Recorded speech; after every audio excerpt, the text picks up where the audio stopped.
Hello everyone, welcome back to my channel Nisha designer. आज हम work वाला कुर्ता कटिंग करेंगे और जैसे हम वर्क वाला कुर्ता कटिंग करते हैं वैसे ही हम सिंपल कुर्ता कटिंग करते हैं, चाहे वो प्लेन हो या प्रिंटेड हो, जैसा भी हो सेम ऐसे ही हमें कटिंग करना होता है उसे भी। लेकिन वर्क वाले में फ़र्क सिर्फ इतना होता है थोड़ा सा कि अगर हमारा नेक वर्क है तो उसको हमें कढ़ाई को बराबर रखना होता है, और जो भी हमारा वर्क है नीचे ऊपर दोनों को बराबर रखना है ताकि आगे पीछे या ऊपर नीचे हमारा वर्क ना हो।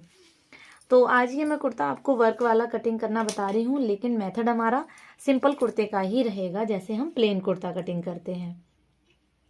तो सबसे पहले मैंने यहाँ पर डबल फोल्ड में इसको फोल्ड कर लिया है कढ़ाई से कढ़ाई मिलाते हुए, और ये मैंने जो हमारा बॉर्डर था अटैच उसको मैंने अलग कर लिया है। इसको हम बाद में अटैच करेंगे, लेकिन लंबाई में ही हमें इसको अटैच करना है। तो इसकी पहले हम लंबाई देख लेते हैं कि कितनी है।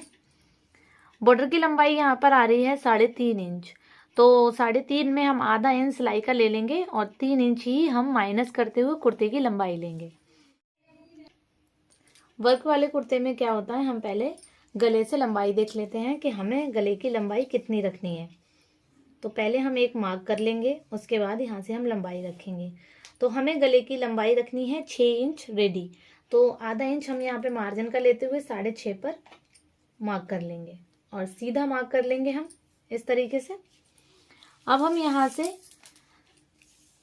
3 इंच माइनस करते हुए लंबाई लेंगे। तो लंबाई हमारी है यहाँ पर 42 इंच। 42 इंच हमारी रेडी रहेगी।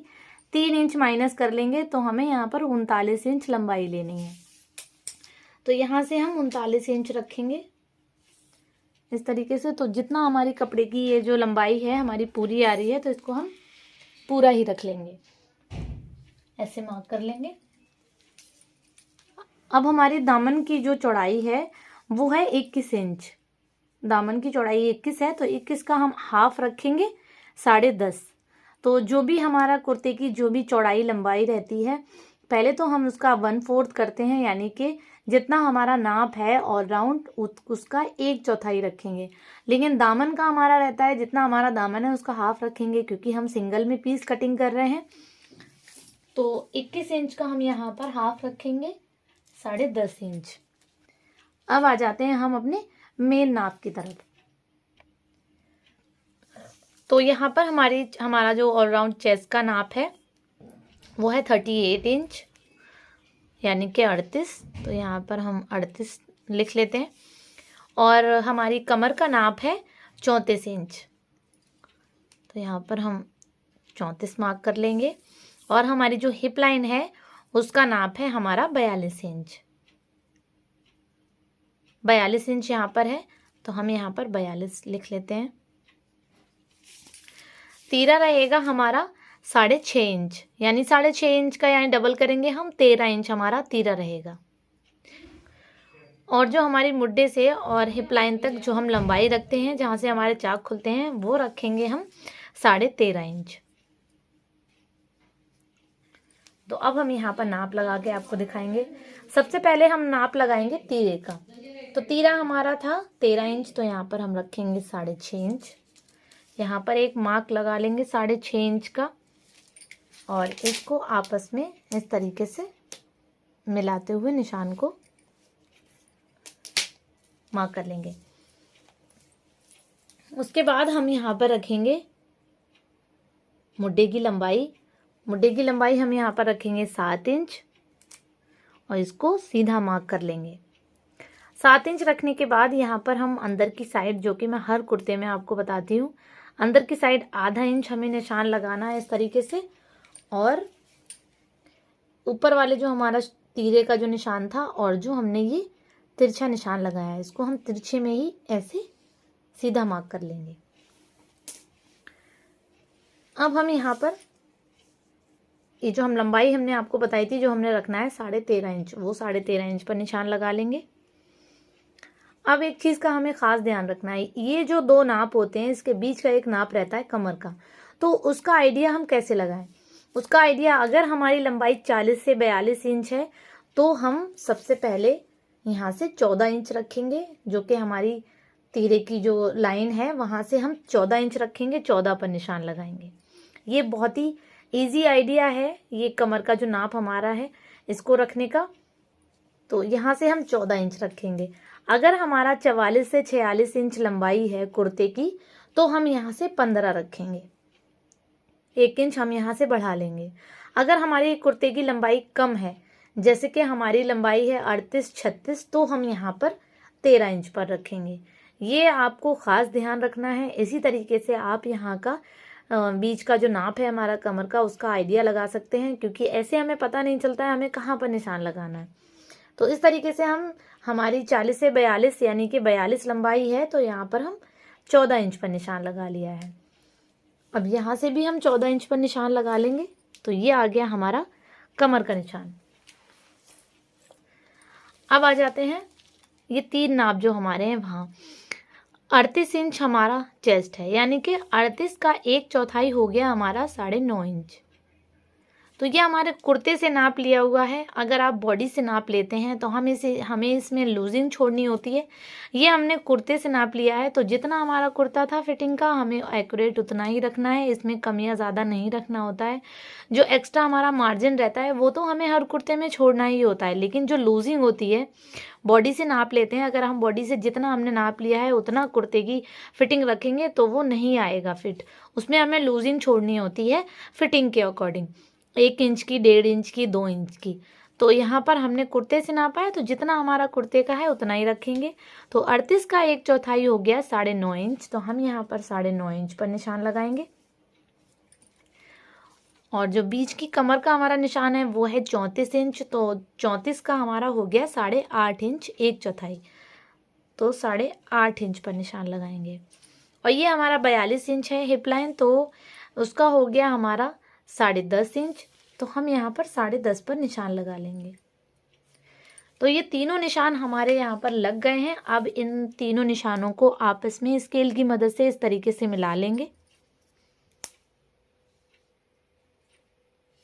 और जो हमारा दामन का निशान था उसको भी हम इस तरीके से मिला लेंगे,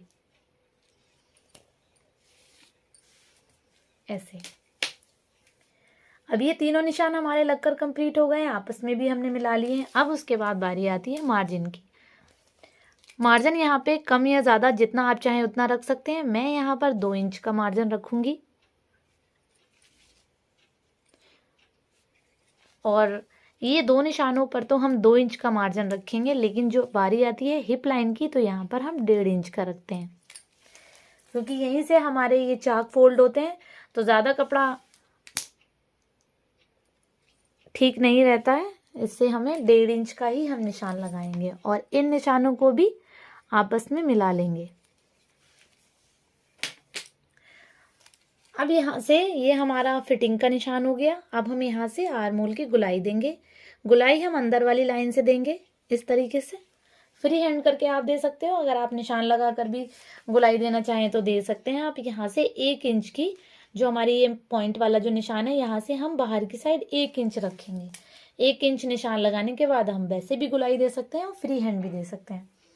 अब हम यहाँ पर जो हमने निशान लगाया है इस पर ही हम कटिंग करेंगे।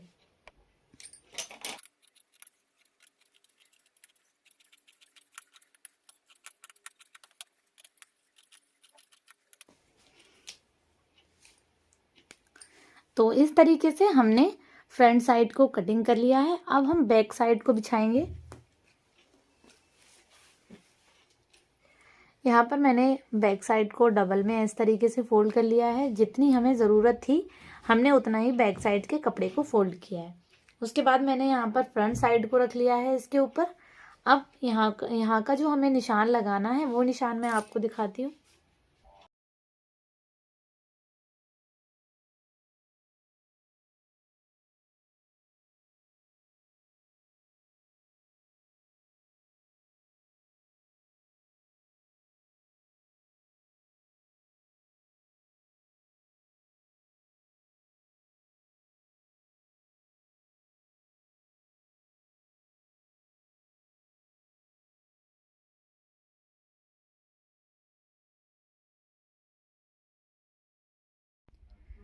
बैक साइड के जो हम आर्म होल का निशान लगाएंगे तो वो हम निशान से 1 इंच बाहर की साइड, जो कि पॉइंट वाला जो निशान होता है उससे 1 इंच बाहर की साइड फ्रंट साइड वाला लगाएंगे, और ऐसे ही 1 इंच बाहर की साइड जो निशान लगाएंगे वो हम बैक साइड वाला लगाएंगे।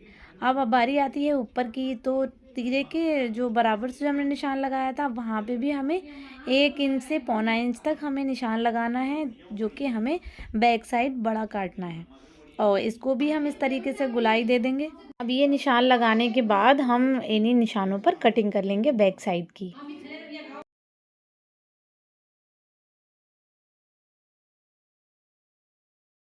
तो ये हमने बैक साइड और फ्रंट साइड दोनों इस तरीके से कटिंग कर लिए हैं। गले कटिंग करेंगे हम सिलाई के दौरान। अब इसको हम एक साइड रख देते हैं। अब हम बिछाएंगे स्लीव्स का कपड़ा। तो जो हमारा ये कपड़ा बचा हुआ है इसमें हमें जॉइंट लगाना पड़ेगा, लेकिन जितना हमारा ये कपड़ा है उतने में पहले हम स्लीव्स कटिंग करेंगे। तो हमने ये स्लीव्स का कपड़ा 4 फोल्ड में यहाँ पर फोल्ड कर लिया है, और स्लीव्स हमने लंबाई रखनी है 16 इंच। तो 4 इंच हमारा यहाँ पे जॉइंट लगाना पड़ेगा हमें, कपड़ा यहाँ पर कम है।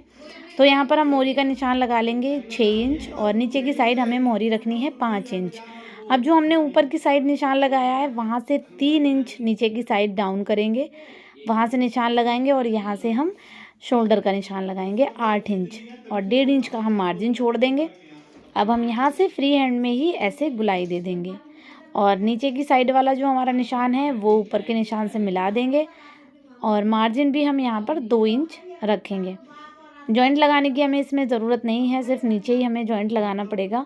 अब इसको ही हम इसी पर कटिंग कर लेंगे पूरी स्लीव्स को।